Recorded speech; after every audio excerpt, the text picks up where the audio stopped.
আসসালামু আলাইকুম। আশা করি সকলেই ভালো আছেন। প্রিয় চাকরি প্রত্যাশী ভাই বোনেরা, আজকের ভিডিওতে আমি আপনাদেরকে একটা পল্লী বিদ্যুতের নিয়োগ সার্কুলার দেখাবো, যেটা কিন্তু বর্তমান চলমান নতুন একটা নিয়োগ সার্কুলার।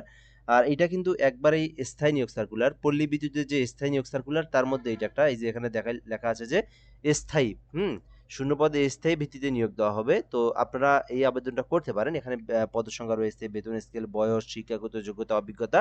এছাড়াও কিভাবে আপনারা আবেদন করবেন এই বিষয়টাও কিন্তু এখানে বলে দেওয়া রয়েছে।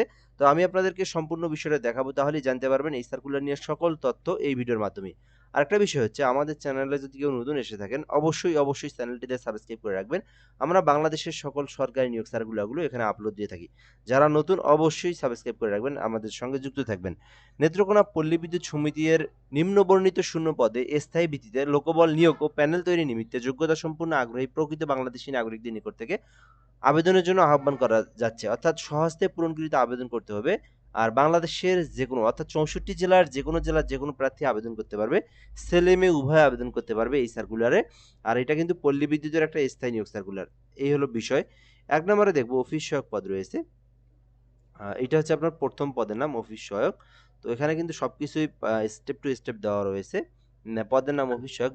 এখানে পদের সংখ্যা দেওয়া রয়েছে। ১টি অথবা ১টিরও কম বেশি হতে পারে পদের সংখ্যা। আর বয়সটা কিন্তু ৩২ বছর পর্যন্ত আবেদন করতে পারবেন। ১৮ হতে ৩২ বছর পর্যন্ত আবেদন করতে পারবেন। সেই বয়সটা কিন্তু অবশ্যই এসএসসি অনুযায়ী আপনার ধরা হবে। আর বেতন ও অন্যান্য ভাতা দেওয়া রয়েছে এখানে। বেতন হচ্ছে ৩৯,১৭০ টাকা। তো পল্লী বিদ্যুতের বেতনগুলো কিন্তু অনেক বেশি হয়ে থাকে। এখানে শুধু এখানে লেখা আছে ৩৯,১৭০। এছাড়াও এখানে অনেক কিছু এড হয়। সবকিছু মিলে কিন্তু প্রায় ৪৫ থেকে ৫০,০০০ টাকা বেতন হয়ে থাকে পল্লী বিদ্যুতের। আমাদের বাড়ির আশেপাশে যারা জব করে তাদের কাছ থেকে আমাদের যেটা শুনে থাকি আরকি। তো ১ম অবস্থায় কিন্তু বেতন প্রায় ৪৫,০০০ প্লাস বেতন হয়ে থাকে এই যে অফিস সহায়ক এই পদের। আ এরপরেও এছাড়াও কিন্তু এখানে বাড়ি ভাতা, চিকিৎসা ভাতা এবং অন্যান্য ভাতাগুলো কিন্তু আপনারা পেয়ে যাবেন। তো এরপরে এই অফিস সহায়ক পদে আবেদনের জন্য শিক্ষাগত যোগ্যতা, অভিজ্ঞতার কথা বলা হয়েছে এসএসসি পাস। তো শুধুমাত্র এসএসসি পাস যারা করেছেন তারাই আবেদন করতে পারবেন। জাস্ট এসএসসি পাস করলেই আপনারা এই পদে আবেদন করতে পারবেন ১। দ্বিতীয় বিষয় হচ্ছে, প্রার্থীকে অবশ্যই সৎ, বিশ্বস্ত এবং উত্তম চরিত্রের অধিকারী হতে হবে। এটা একটা বিষয় বলে দেওয়া রয়েছে। এছাড়াও শারীরিক গঠন থাকতে হবে, ফিটনেস ভালো থাকতে হবে। শারীরিক গঠন বলতে কি, যেহেতু আ আ অফিস সহায়কের কাজ, আ সেই ক্ষেত্রে আপনার অবশ্যই আ শারীরিক মানে গঠন, এটা বলে রাখছে আর এটা কোনো বিষয় না। তো এছাড়াও এখানে বলা হয়েছে সাইকেল চালানোয় পারদর্শী হতে হবে। অবশ্যই নিজস্ব বাইসাইকেল থাকতে হবে।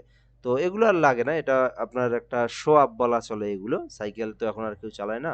তো তবুও বলা হয়েছে এখানে। তবে পরীক্ষার সময় অবশ্যই সাইকেল চালাতে পারেন কিনা এটা দেখা হবে। অবশ্যই বাইসাইকেল চালানোর জানা থাকতে হবে। প্রার্থীকে দাপ্তরিক চিঠিপত্র আদান-প্রদান এবং পরিষ্কার পরিচ্ছন্নতা, গৃহস্থালী এবং অফিস সহায়ক এবং ডেকোরেশনের কাজে পারদর্শী হতে হবে। তো এখানে বিশেষ করে অফিস সহায়কের কাজে আসলে পরিষ্কার পরিচ্ছন্নতা এরকম কিছু না। এগুলোর জন্য আলাদা লোক থাকে।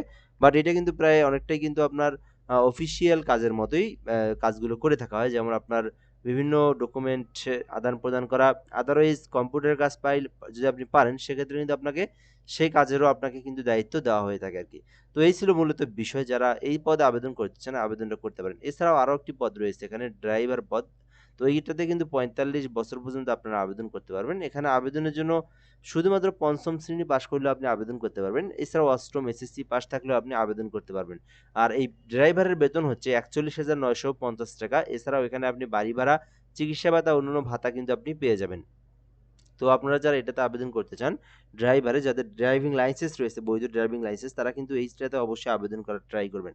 এছাড়াও এখানে বেশ কিছু বলে দেওয়া রয়েছে, যেখানে প্রার্থীকে সাবলীলভাবে বাংলা লেখা ও পড়াসহ ন্যূনতম ইংরেজি অক্ষর জ্ঞান সম্পর্কে আপনার ধারণা থাকতে হবে এবং বিআরটিএ থেকে আপনার একটা ড্রাইভিং লাইসেন্স থাকতে হবে। এটা কিন্তু অবশ্যই বৈধ ড্রাইভিং লাইসেন্স হতে হবে এবং আপনার ড্রাইভিং লাইসেন্সের মেয়াদ থাকতে হবে। এছাড়াও এখানে কোনো সরকারি, আধা সরকারি, স্বায়ত্তশাসিত প্রতিষ্ঠান, বড় শিল্প কলকারখানা এবং বাণিজ্যিক প্রতিষ্ঠানে হালকা যানবাহন চালানোর মিনিমাম ৫ বছরের অভিজ্ঞতা লাগবে। যেহেতু ৪৫ বছর পর্যন্ত আবেদন করতে পারবেন, সেক্ষেত্রে যেকোনো জায়গায় আপনার একটা অভিজ্ঞতা লাগবে। সেটা যেকোনো সরকারি হোক, বেসরকারি হোক, বাসাবাড়ি, অ্যা মানে যেকোনো প্রতিষ্ঠানের একটা হইলে হলো। বেসরকারি প্রতিষ্ঠানের কোনো একটা জায়গায় যদি আপনি জব করে থাকেন, সেক্ষেত্রে কিন্তু আপনি এটাতে আবেদন করতে পারবেন। তো এই ছিল মূলত বিষয়। এছাড়াও এখানে সৎ, বিশ্বস্ত, নম্র, ভদ্র হতে হবে এবং বাপ বিবোর্ড প্রবেশ কর্তৃক প্রার্থীকে অবশ্যই লিখিত এবং মৌখিক পরীক্ষায় উত্তীর্ণ হতে হবে। প্র্যাকটিক্যাল পরীক্ষা হবে, সেখানে কিন্তু আপনাকে অবশ্যই উত্তীর্ণ হতে হবে। এছাড়া ভবিষ্যৎ অনুমোদিত ডাক্তার কর্তৃক প্রার্থীর চোখের পরীক্ষা নেওয়া হবে, সেখানেও আপনাকে উত্তীর্ণ হতে হবে। এই সকল বিষয় থাকলে আপনি ড্রাইভার পদে আবেদন করতে পারবেন।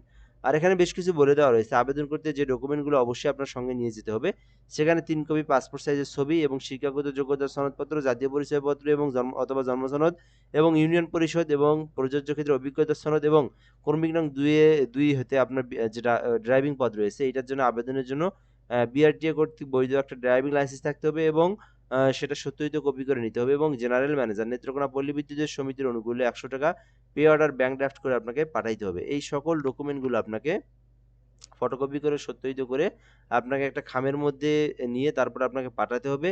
এখানে আ লিখিত একটা আবেদনপত্রের মধ্যে আপনার জীবন বৃত্তান্ত লিখে আপনাকে পাঠাতে হবে। আর পাঠানোর প্রসেসটা হচ্ছে এখানে নিচে দেওয়াই রয়েছে।